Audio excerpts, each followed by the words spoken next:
Bismillahirrahmanirrahim. Assalamualaikum warahmatullahi wabarakatuh. Apa kabar teman-teman semuanya? Semoga teman-teman semuanya dalam keadaan sehat walafiat. Senang sekali bisa berjumpa lagi dengan teman-teman semuanya di dalam kuliah daring atau kuliah online metode question and answer QA. Kita masih akan membahas bab 2 di nomor 12. Saya bacakan soalnya. Penerbang dari sebuah pesawat angkut jet menambah daya mesinnya sampai daya penuh untuk tinggal landas sebelum melepaskan remnya pada saat pesawat masih berada di landasan.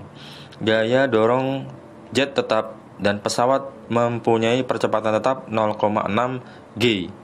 Bila kecepatan tinggal landasnya adalah 200 km per jam, hitunglah jarak S dan waktu T dari diam sampai tinggal landas. Maka kita bisa gambarkan terlebih dahulu. Jadi pesawat mula-mula diam.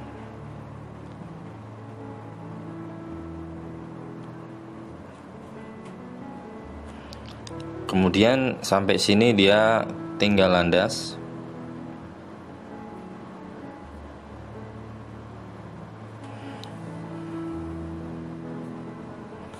Tinggal landas.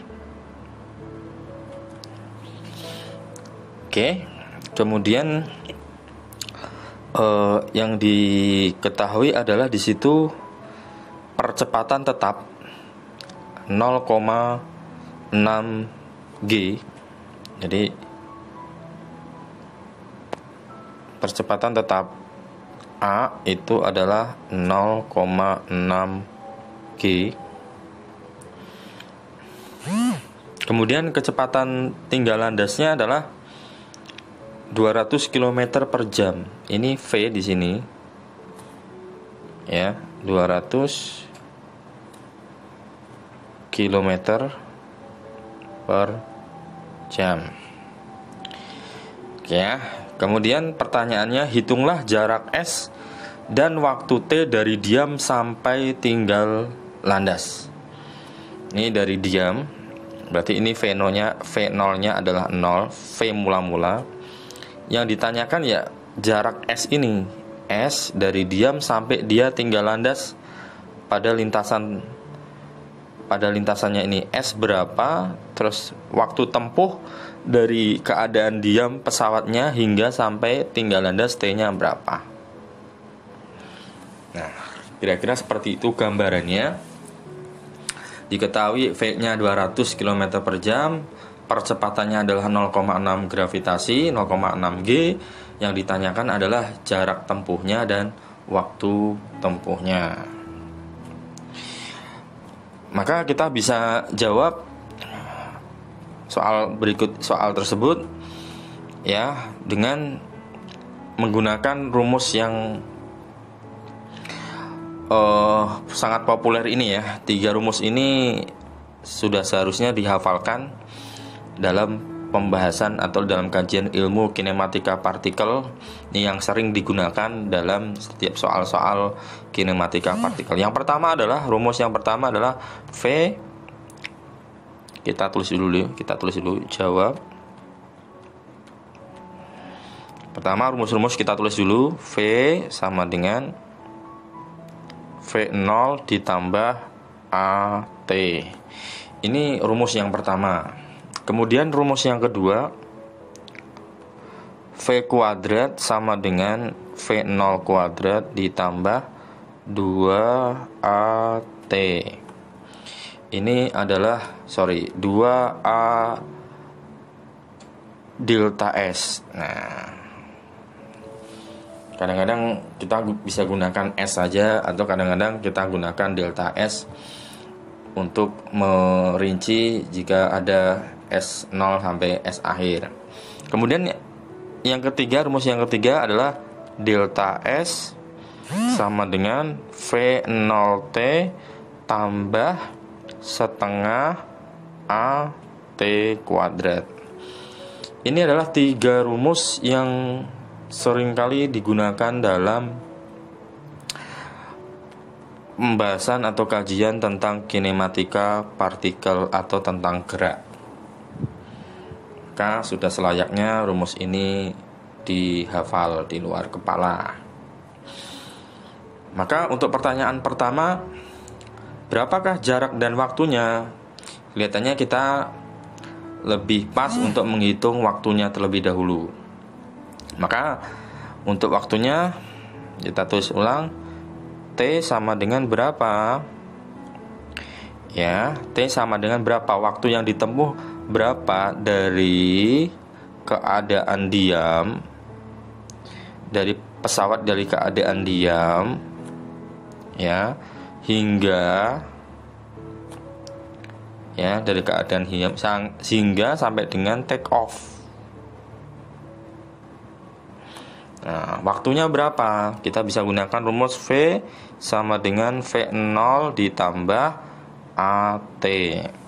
V-nya ada, V0-nya ada, A-nya ada, ya T-nya langsung bisa kita tentukan berdasarkan ini. V0-nya 0, V-nya adalah 200 km per jam.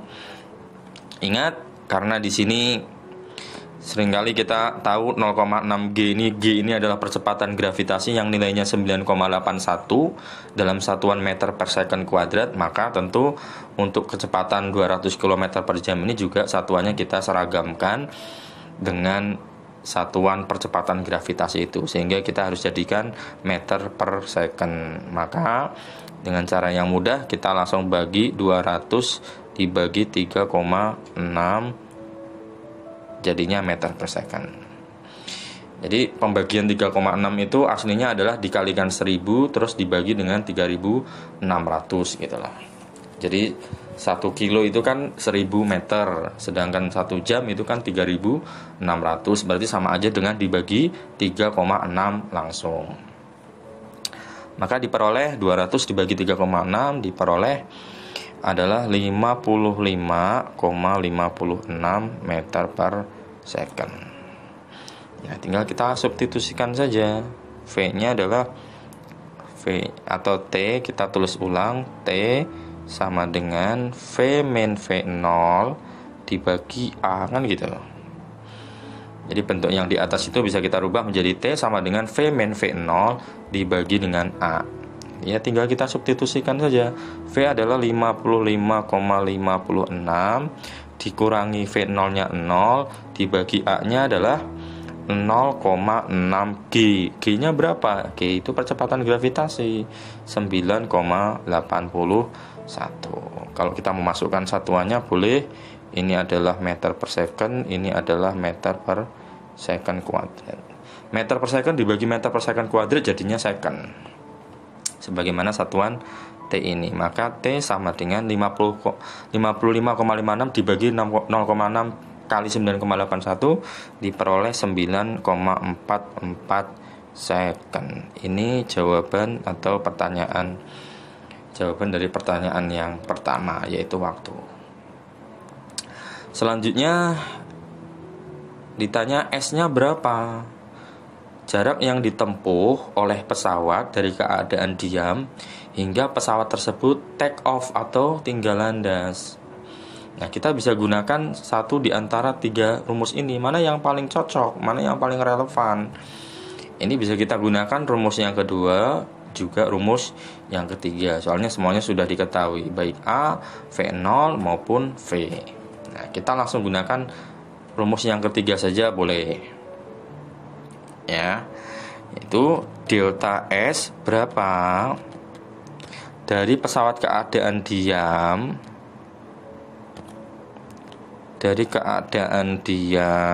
hingga sampai dengan take off, kan gitu, take off. Oke, kita gunakan rumus delta S sama dengan V0T plus setengah A T kuadrat. Sudah diketahui semua, V0-nya adalah 0 kali T, V0-nya 0 maka dapatnya 0 plus setengah A-nya adalah tadi 0,6. kali 9,81 karena A-nya tadi 0,6 G, T-nya adalah tadi yang sudah diperoleh 9,44.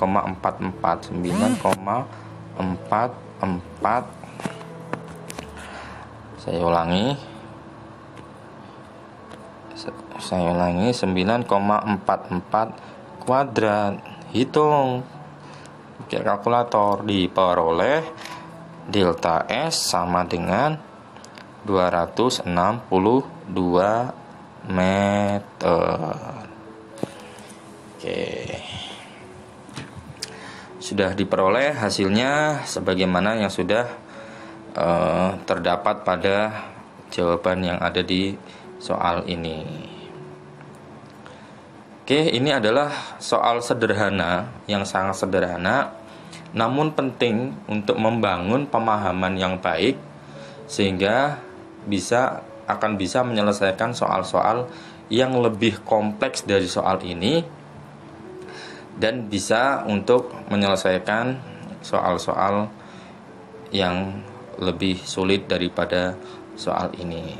Mudah-mudahan video ini membantu teman-teman semua dalam memahami materi yang diberikan di dalam modul. Terima kasih. Sekian. Assalamualaikum warahmatullahi wabarakatuh.